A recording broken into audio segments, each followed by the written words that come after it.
2 दिन से सर बड़ा हंगामा है, हमारी कई इंडियन डिबेट्स भी कैंसिल हुई हैं, कल भी और आज भी, कि आपके पंजाब के जो चीफ मिनिस्टर हैं उन्होंने रिजाइन कर दिया। उसके ऊपर ब्रेकिंग न्यूज आ गई और इससे हमें पता चला कि क्योंकि 1-2 डिबेट्स थी लाइन अप, वो एकदम से रोकी गई। ये हुआ क्या है, क्या प्रॉब्लम हुई है जो इस तरह से रेजिग्नेशन आया है, और क्या समझ रहे हैं आप, इससे क्या चेंजेस आएंगे और कितना इम्पोर्टेंट है ये जो है आप लोगों के लिए, पंजाब स्पेशली में? हमारे यहाँ तो पंजाब से ही सब कुछ होता है। नहीं, हमारे यहाँ पंजाब एक इम्पोर्टेंट स्टेट जरूर है और 13 सीट्स ये देता है सेंटर को। सेंटर में करीब 550 के आसपास सीट्स, उसमें से 13 देता है।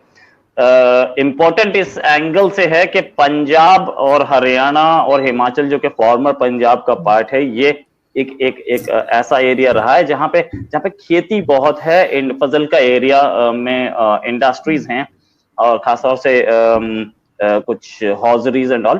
तो एक रिच स्टेट है पंजाब हमारी। तो पॉलिटिकल रेलेवेंस ये है कि एक स्टेट का चीफ मिनिस्टर है और उन्होंने रिजाइन कर दिया है। रिजाइन क्यों किया? क्योंकि इस पूरे जिसे बोलते हैं कि फसाद के पीछे एक आदमी है, हमारे फॉर्मर क्रिकेटर नवजोत सिंह सिद्धू। और सिद्धू जी की एक खूबी रही है, जहां वो रहते हैं वहां फसाद होता है। क्रिकेट टीम में भी उन्होंने किया है और फिर बीजेपी में किया और उसके बाद अब इधर किया। तो सिद्धू जी ने किया क्या कि पहले पंजाब कांग्रेस के चीफ बनने के लिए लड़ाई झगड़ा किया। चीफ बन गए, 50 दिन पहले ही बने थे और एक टारगेट लेके बने थे कि अमरिंदर सिंह को हटा देना है। अमरिंदर सिंह ने यह भी बोला कि भाई तुम अभी बहुत छोटे हो, हालांकि एक स्पीच में ही बोला, वो जिसमें पंजाब कांग्रेस के ये चीफ बने थे उसी में बोला था कि 1963 में आप पैदा हुए थे और मैं आर्मी में इंडक्ट हुआ था उस साल और मैं बॉर्डर पे था। बट सिद्धू इस टारगेट के पसंद नहीं कर रहे थे। सिद्धू क्या और रिजेंटमेंट भी दिख रही थी हमें दूसरे लोगों की तरफ से।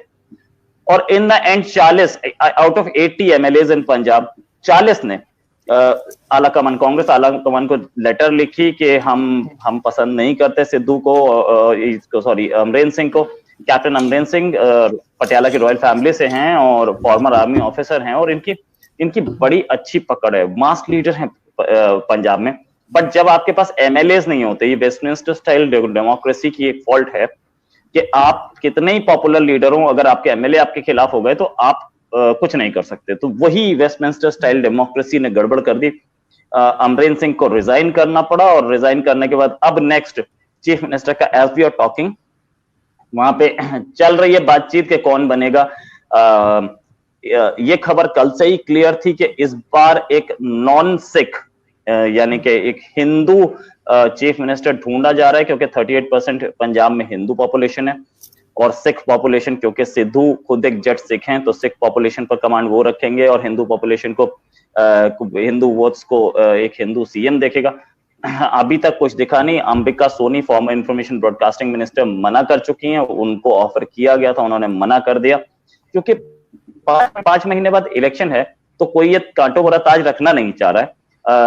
मनीष तिवारी बहुत सीनियर लीडर हैं और उनके फादर की टेररिस्ट ने मर्डर कर दिया था, असैसिनेशन कर दिया था। उसके बाद मनीष तिवारी पॉलिटिक्स में आए और एक हिंदू लीडर के तौर पे वो जाने जाते हैं। लेकिन उन्होंने भी शायद उनका नाम भी नहीं देख रहा। देन सुनील जाखड़, जो कि बलराम जाखड़ के, ये भी हिंदू हैं, बलराम जाखड़ के बेटे। बलराम जाखड़ हमारे farmer Lok Sabha speaker, former union minister रहे हैं और सुनील जाखड़ का भी एक अच्छा स्टैंडिंग है। लग रहा है कि सुनील जाखड़ के पास जा सकती है, लेकिन हो सकता है कि हम कोई और एक नया फेस देखें। Amarinder Singh is out and Amarinder Singh ने बोल दिया कि I am still with Congress, लेकिन कोई भी नया सीएम बनेगा मैं उसको पसंद नहीं करता, I do not support it. ये पूरी सूरत हाल थी। सिद्धू जी बड़े पाकिस्तान में फेमस हैं और आप कह रहे हैं कि सबके पीछे वो हैं और यहाँ पे उनका एक बड़ा अच्छा इमेज बना हुआ है। तो इस तरह से उनके ऊपर एलिगेशंस क्यों आ रही हैं आपके ख्याल से? क्या बाकी कोई इन्वॉल्वमेंट है या ये कि 2 ग्रुप्स बने होते हैं तो वो एक दूसरे को कुछ ना कुछ कहते हैं, कोई इस तरह की बात है?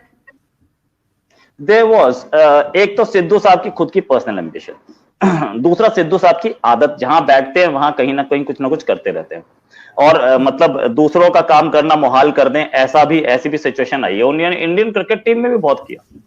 और एक और रीजन था कि कैप्टन अमरिंदर सिंह की एज हो रही है और वो एक एक न्यू लीडरशिप ढूंढी जा रही थी, खासतौर से कांग्रेस में। और सिद्धू की आई डोंट नो इतने कम टाइम में कैसे राहुल गांधी से सेटिंग बन गई, और राहुल गांधी चाह रहे थे कि ये चेंज हो, लीडरशिप चेंज हो। कल अमरेंद्र सिंह ने खुद ही बोला कि सिद्धू जो है वो पाकिस्तान का क्लोज है और प्राइम मिनिस्टर इमरान खान के और बाजवा के क्लोज है, तो ये एंटी नेशनल होगा, मैं इसे सपोर्ट नहीं करूंगा, व्हाटएवर ही सेड। लेकिन अमरेंद्र सिंह जो हैं वो हमारे फॉर्मर प्राइम मिनिस्टर और सोनिया गांधी के हस्बैंड राजीव गांधी के साथ स्कूल में पढ़े हुए हैं, उनकी कॉन्फिडेंट थे। और अमरेंद्र सिंह पटियाला की रॉयल फैमिली से भी आते हैं, और अमरेंद्र सिंह की एक मास बैकिंग है, नो डाउट अबाउट इट।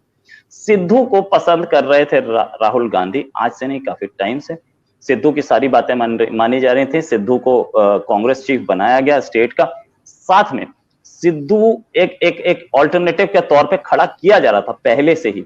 और अभी अमरेंद्र सिंह ने हाल में ये यस्टरडे ओनली रिजिग्नेशन के बाद सोनिया गांधी से बात की, तो सोनिया गांधी को उन्होंने बोला आई एम सॉरी अमरेंद्र। तो I am sorry Amarinder means you are gone.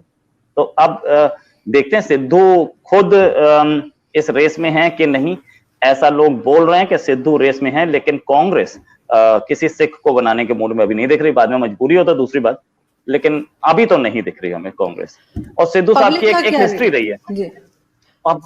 Public reaction क्या है? और दूसरा ये कि ये जो अभी चीफ मिनिस्टर हटे हैं अमरेंद्र सिंह जी, ये वही हैं मेरे ख्याल है, if I am not wrong, जिनका एक पाकिस्तानी खातून के साथ जो है अरूसा आलम, और उनके साथ स्कैंडल है, ये वही है कोई और है?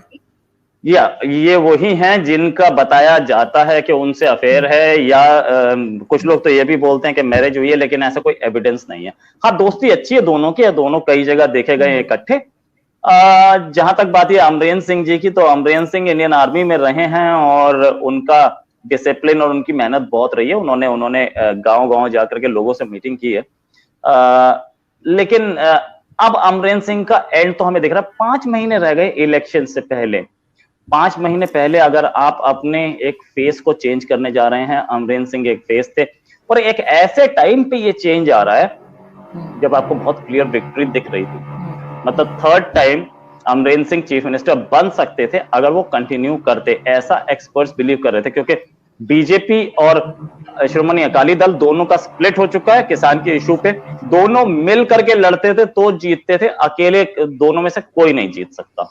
तो एक स्प्लिट हो चुका है। आपके सामने एक और आम आदमी पार्टी अरविंद केजरीवाल की है, जो कि इस समय सिंगल लार्जेस्ट ऑपोजिशन है, लेकिन उसकी स्ट्रेंथ अभी बहुत अच्छी नहीं बताई जा रही। लेकिन ओपिनियन पोल्स जो आ रहे थे इनके रेजिग्नेशन से पहले भी, वो ये बता रहे थे कि आम आदमी पार्टी फुल मेजोरिटी लेने जा रही है। लेकिन जो ओपिनियन पोल्स अभी तक हमें दिखे उसमें तो ये दिखा कि फुल मेजोरिटी, लेकिन जो वहां का सर्वेज और दूसरी चीज बता रहे हैं उस हिसाब से अमरेंद्र सिंह अब भी स्ट्रांग थे और थर्ड टर्म ले जाते, बड़े आराम से ले जाते। शायद कांग्रेस सेंट्रल लीडरशिप भी कई बार ऐसा करती है कि कोई आदमी 2-3 बार चीफ मिनिस्टर बन गया है तो उसको ज्यादा पावरफुल होने की जगह उसको हटा दिया जाता है। तो हो सकता है ये गेम भी हो। कांग्रेस ने दिग्विजय सिंह के साथ ऐसा किया, बंगारप्पा के साथ ऐसा किया, और कई लीडर्स हैं, इवन मोरारजी देसाई के साथ किया। तो कांग्रेस सेंट्रल लीडरशिप ये नहीं चाहती कि स्टेट की लीडरशिप कभी भी स्ट्रांग हो, क्योंकि वो स्टेट की लीडरशिप सीधे सेंटर को अटैक करती है और एक प्राइम मिनिस्टरियल एम्बिशन लेके बैठी होती है। हमने शरद पवार के साथ ऐसा देखा। शरद पवार आज भी एक अलग पार्टी चला रहे हैं, हालांकि वो कांग्रेस के साथ ही अलायंस में लड़ते हैं इलेक्शन, लेकिन शरद पवार एक टाइम था जब वो दिल्ली को हिलाते थे, और कांग्रेस के जो भी प्राइम मिनिस्टर उस समय हुआ करते थे वो खासे परेशान रहते थे शरद पवार से। तो कोई नहीं चाहता कि कोई भी आदमी 3 टर्म्स इकट्ठे चीफ मिनिस्टर रहे, ताकि वो कल आने वाले टाइम में प्राइम मिनिस्टरियल कैंडिडेट बन जाए। ये भी एक रीजन हो सकता है।